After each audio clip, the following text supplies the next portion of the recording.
ఓటేసేది మేము, తర్వాత తన్నించుకునేది కూడా మేమేనా? సిగ్గున్నదా ఈ ప్రభుత్వానికి? చదువుకున్నాడు ఒక్కడన్నా ఈ యూనియన్ మినిస్టర్లో ఉన్నాడా? పిఎం మోడీకి చదువుకున్నాడా? ఫేక్ డిగ్రీ తెచ్చుకున్నాడు గిదా.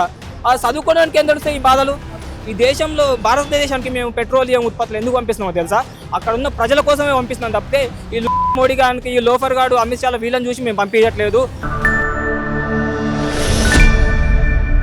నమస్తే. సిపిఐ ఆధ్వర్యంలో డీజిల్ మీద కావచ్చు, పెట్రోల్ మీద కావచ్చు 3 రూపాయల రేట్లు పెరిగినాయి. సామాన్య ప్రజల మీద గుదిబండ అనేది వేస్తున్నారని చెప్పేసి కూడా ఆటో వాళ్ళు కావచ్చు, కార్లు కావచ్చు, మిడిల్ క్లాస్ వాళ్ళ మీద ఎక్కువ భారం పడుతుందని చెప్పేసి కూడా సిపిఐ ఆధ్వర్యంలో ఈరోజు నిరసన అనేది వ్యక్తం చేస్తున్నారు. దీనికి సంబంధించి కూడా సిపిఐ కార్యకర్తలు మనతో పాటు ఉన్నారు. దీన్ని ప్రధానంగా ఏం డిమాండ్ చేయబోతున్నారు? ఈరోజు దేశం ఆల్రెడీ సంక్షోభంలో మునిగిపోయింది. తినే తిండి దగ్గర నుంచి ఇప్పుడు ప్రస్తుతానికి ఉన్న సమస్య అయిన గ్యాస్ సిలిండర్ వరకు, తినే తిండికి, కూరగాయలకి రేటు పెరిగినాయి, పేస్ట్ కొనుక్కుంటే దానికి రేట్లు పెరిగినాయి. మా ప్రజలకు ఏం తెలుసు అండి? వాళ్ళకు చదువు ఇవ్వలేదు కాబట్టి వీళ్ళు మా ప్రజలకు ఈరోజు పని దొరికితే తప్ప మాకు పూట గడవదరా అన్న పరిస్థితిలో ఉన్నారు. తప్పితే అంటే వాళ్ళ పరిస్థితిలో నెట్టివేయబడ్డారు. ఎవరి వల్ల? ఈ రాజకీయ నాయకుల వల్ల. ఈరోజు దేశంలో బీజేపీ ఉన్నదండి. వాళ్ళు ఎవరికి పీఎంగా ఉన్నారు? ఎవరు ఓట్లు వేస్తాయి? కేవలం హిందువులు వేస్తేనాయరా? సరే, హిందువుల కోసం పనిచేస్తున్నారు అనుకుందాం. మరి గ్యాస్ సిలిండర్ ధరలు ఎందుకు పెంచిండండి? హిందువులే ఉన్నారు కదా 90%. వాళ్ళ నడ్డి ఎందుకు విరగదొక్కుతున్నారు? ఈరోజు గ్యాస్ సిలిండర్లు ధర పెంచిర్రు, వాళ్ళపైనే కదా చేసింది. ఇప్పుడు ఆయన ఎక్కడ తిరగాలన్నా కార్లు, ఆయన రోజుకు 5-6 జతల బట్టలు మారుతాడు. ఈ డబ్బులన్నీ ఎవరివి? మావే కదా. ఆయన మాటలు విని మేము చదువు పని చేసినాం, బిజినెస్ పెట్టుకున్నాం, దాని కథ వచ్చిందా? ఇప్పుడు సిలిండర్ లేవు. మా ఆటో కార్మికులు అండి, మా మా వాళ్ళు కూడా ఉన్నారు, ఆటో వెళ్తున్న వాళ్ళు. పెట్రోల్ లేక, గ్యాస్ దొరకక వాళ్ళు ఫ్లైఓవర్ల కింద ఆటోలు ఆపుకొని ఇంటికి పోవడానికి కూడా గ్యాస్ అయిపోతే ఇంటికి ఎట్లా పోవాలి? ఈరోజు నూకడానికి కూడా నూసడానికి ఇంత దారుణమైన పరిస్థితుల్లో ఉండాల్సిన అవసరం ఏందండి ఈ దేశంలో? ఓటేసేది మేము, తర్వాత తన్నించుకునేది కూడా మేమేనా?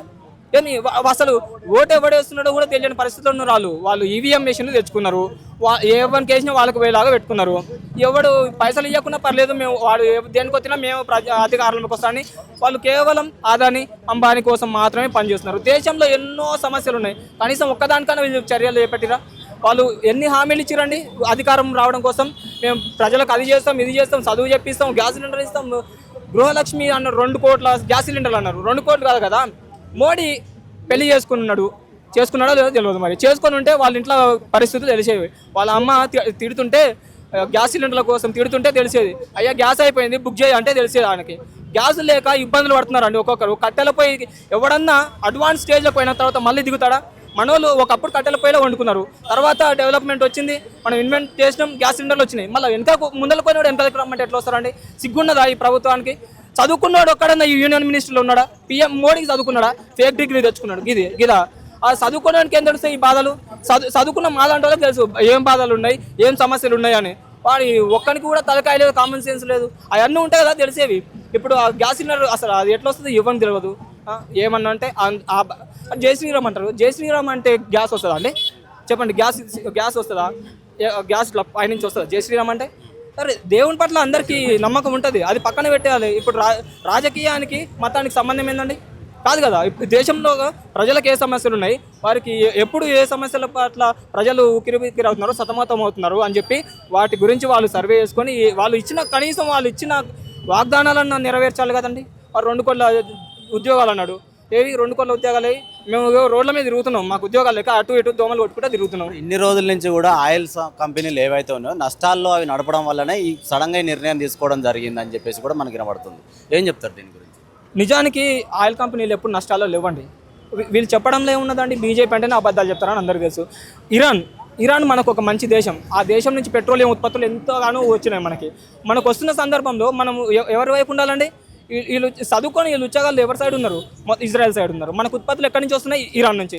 ఇరాన్ ప్రభుత్వం యుద్ధం చేస్తున్నప్పుడు కూడా ఒక మాట అనేది, ఈ దేశంలో భారతదేశానికి మేము పెట్రోలియం ఉత్పత్తులు ఎందుకు పంపిస్తున్నామో తెలుసా? అక్కడ ఉన్న ప్రజల కోసమే పంపిస్తున్నాం తప్పితే ఈ లోఫర్ గాడు, అమిత్ షా వీళ్ళని చూసి మేము పంపించట్లేదు అని చెప్పారు. వాళ్ళు డైరెక్ట్ చెప్పారు. అలాంటప్పుడు ఇప్పుడు ప్రజలకి ఏదైతే మంచి జరుగుతుందో, శ్రేయస్కరమైనది ఏవైతే ఉంటాయో ఆ దేశం వైపు ఉండి ఎవరైతే ప్రజల కోసం ఉంటారో వాళ్ళ సైడ్ ఉండాలి తప్పితే వీళ్ళు ఎవరి సైడ్ ఉన్నారండి? ఇప్పుడు అదాని, అంబానీకి కావాల్సిన అన్ని వీళ్ళు సమకూరుస్తున్నారు. మరి ఈ దేశంలో ఉన్న ప్రజలకు ఎవరు చేయాలా? వీళ్ళు ప్రజల చేతనే ఎన్నుకోబడేది కదా. అసలు గవర్నమెంట్ అంటే స్పెల్లింగ్ తెలియని వీళ్ళు, గవర్నమెంట్ అంటే ఏంది? Of the people, by the people, for the people. ఈ విషయాన్ని కూడా తెలియని వాళ్ళు, ఈ చదువుకున్న వాళ్ళందరూ యూనియన్ మినిస్టర్లో ఉన్నారు. ఆ పిఎం అయినాడు, ఆయన ఇంకొక ఆయన హోమ్ మినిస్టర్ అయినారు. వీళ్ళకి ఏమన్నా తెలుసా?